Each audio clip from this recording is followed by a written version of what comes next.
Hello guys, and welcome back to my channel. It's another video on GG Sports. If you are new here, kindly subscribe, like, comment and share. If you're an old member too, kindly comment, like and share. Thank you. So yes, we are going straight into the video, and today, as you can see, I'm in my room. It's night time and I'm going to bed pretty shortly, but in the meantime, it's about 10 p.m. here and I'm working on my wig for tomorrow. I'm trying to straighten it up for work tomorrow. So yeah, I just decided to pass by here quickly and do this with you guys. So from the title, you can tell we are doing my first ever heartbreak. Yes, so that's what we are doing today. Let me not waste time. Let's just go straight into the video. Okay, so a couple of years ago, I was in a very beautiful relationship. Let me tell you how I met this guy. I think we were all in school together, but we never spoke. But then he was friends with some of my friends. So one time they invited us, if I say us, I mean myself and my friend, my other friend. They invited us to a birthday party, more of a house party something. The house party was going to take place in one of the guys' house. I actually didn't know. And so I reluctantly followed them on the D-Day. So fast forward, party was over later in the evening and everybody had to go home and all that. So we all left to our individual homes. One afternoon again, we sneaked from school and then we went to his house. This time around, not for a party, but he just asked that we go and escort him. Even though we're not alone, we're with other guys as well, but it was not as much as the party time. On our way home, we bought something to eat. We bought food. There was this food in Tema. It's called Hunch. I don't know if it's still there though. Yeah, so we bought Hunch on our way and then we bought something, ice cream and other things. So after everything, we're eating ice cream and then I'm trying to use the owner of the house because I want you guys to get it. Okay, I don't want to mention his name. And so when I say the owner of the house, pardon me, okay, I want you to be smart. Be smart and just know the owner of the house. Okay, note, he doesn't own the house, but just because he lives there, I mean, it's actually for them though, it's their house. So I think he was forcing me to take the ice cream and then I didn't want to take it because at the time I had cold and I felt like I have cold and me still taking ice cream or something chilled or something like that would slow down my healing. So I didn't want to take the ice cream. And so he kept pushing like, oh, take it, take it, take it. I didn't want to take it, but I just had to say something thinking that would push him away or that would make him stop. So I remember telling him that like the one in your mouth without thinking that he was actually going to do it. So immediately I said that he did it. He just put the ice cream in his mouth and he was giving it to me. In my head, I was like, huh?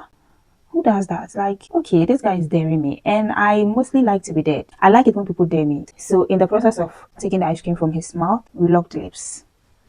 I know. And it continued for a while. I mean, after that, it continued and again and again and again. And mind you, because I had cold, I was struggling to breathe. But yeah, fast forward, I don't remember how he proposed. I honestly do not remember how. And I don't remember where and when. But I just realized we were dating. It was a beautiful relationship actually. Almost everybody in the school got to know about us. I think along the line, he introduced me to his family, his sisters and mom and all that. That should tell you how serious our relationship was. It was that serious. He so much loved me and he would do anything for me. At the time, he was that thoughtful. You get it. He was very thoughtful. And so that was one thing I liked about him. He was kind, he was thoughtful, he was loving, and he was caring as well. He was very helpful, neat, and handsome. Tell me who wouldn't fall in love with a man like that? And so I found myself always forgiving him. We dated for like 2 years, yeah. And our relationship was going well, it was really smooth and all that. Then we started having problems. I decided to stay and fight. So let me just skip to what happened on the latter part. Usually, he's the first person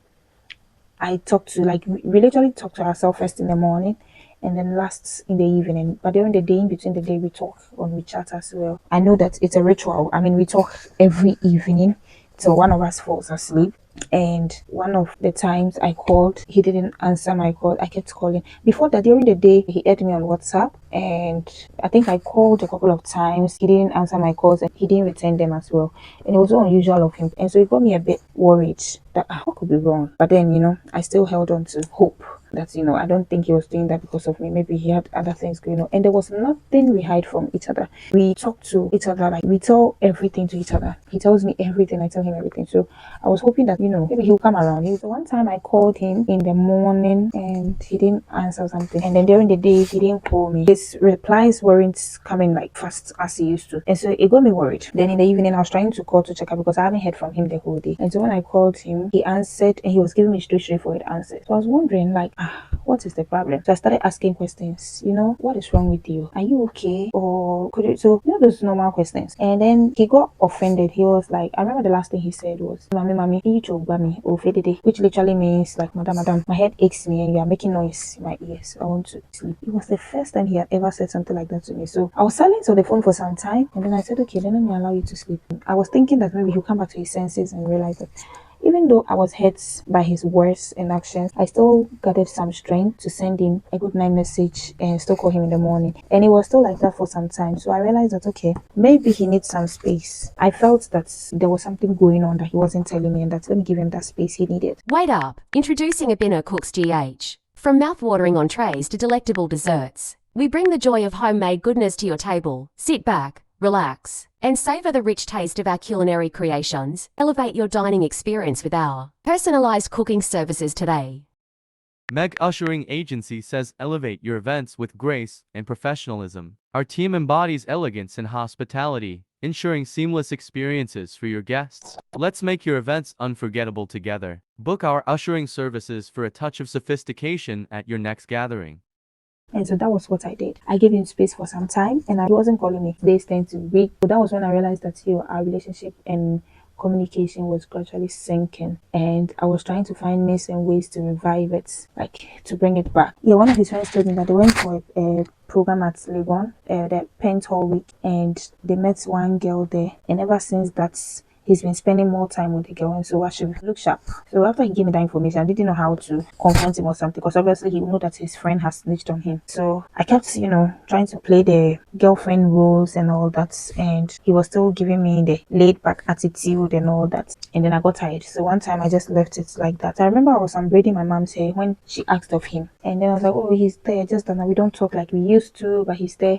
And so right after that conversation, I decided to call him. And because we had spoken for quite a long time, the words didn't flow like that. It was just, it was just casual and formal. I didn't know what to say to him because I was trying not to provoke him, and he also wasn't saying much to me. And then he said he wants to see me. He said I should pick a place of my choice and then meet him there. So just around that time, I couldn't think of a place. I was just excited I was going to meet my boyfriend because it's been quite some time. And okay, so it started happening in January. So that time when he was telling me to meet him, and that was in May. So I decided to meet him at a place in Tema called Tiabana. I was just about boarding a car. Then I remembered we had a conversation some time back when we were in our happy times. And then he told me that if he would break up with me, he will invite me for a lunch or dinner or something. And then we'll eat, have fun and all that. And then right after everything, he'll break the news to me. That would be called the Last Supper. Just when I was about to board the car, then I just remembered that thing he told me. And then I called him back that I'm not coming. And then I asked him why he wanted to see me. He said, oh, nothing. I should just come.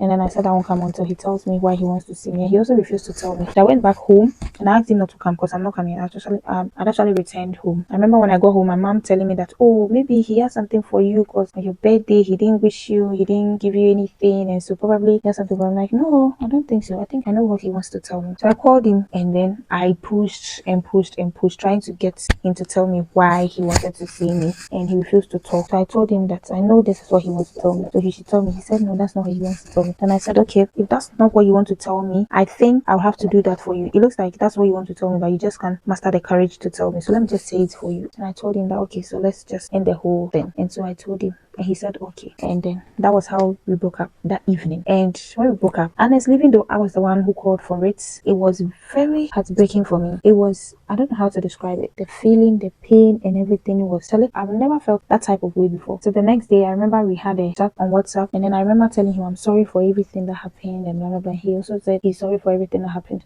Then I asked him, so is there a chance we could just, work things out? He didn't respond. That was the next day. It was in the morning around 8 or 9 a.m. or something. So I called him later in the day. He didn't respond. He didn't answer my call. So just when I was about to sleep, I heard my phone ring and it was him. You can imagine the joy. Then I answered the call. And then guess what? It was a lady's voice from the other end of the line. So I asked, can I talk to the owner of the phone? And then she said, the owner of the phone is my boyfriend. So you can't call him or you can't talk to him. She said something like that. And for some seconds I froze. Like I froze. I just couldn't believe what I heard. How? We broke up barely 24 hours and he's moved on already. After hearing that, I was just lost in thought. I didn't know what to say. I didn't know how to respond to it. So I was just silent on the phone and probably she thought I dropped the call. But no, I was still on the line. And then a few seconds later, I heard the sound of a door, like someone entering a place. Then I heard him asking the lady. And the lady said, oh, she called me. And he asked what I said. And the lady said, oh, this is what she said. And this is what I also told her. And I think they realized I was still on the line. So they dropped the call. I don't know who did, but the line dropped. And that was it. I cried. See, this thing that I'm here saying, it's like, it's not hurting there. It took me over 2 years to get over it. I really got broken. Like, I got broken. And to think he sent me a text that he's moved on and that I should also move on. I just didn't understand the whole thing. But I'm glad that I made it through. It was one of the most difficult moments in my life. Like, I don't know if anybody has experienced that feeling before. You know, you break up with somebody and you end up being the person hurting the most. Like, I would sit in front of my mirror and be talking to myself. Like, I'm talking to myself. Sometimes I'll be rehearsing the things to say in case the mother asks me what happens and what happened and all that. I bear the same name with the mother,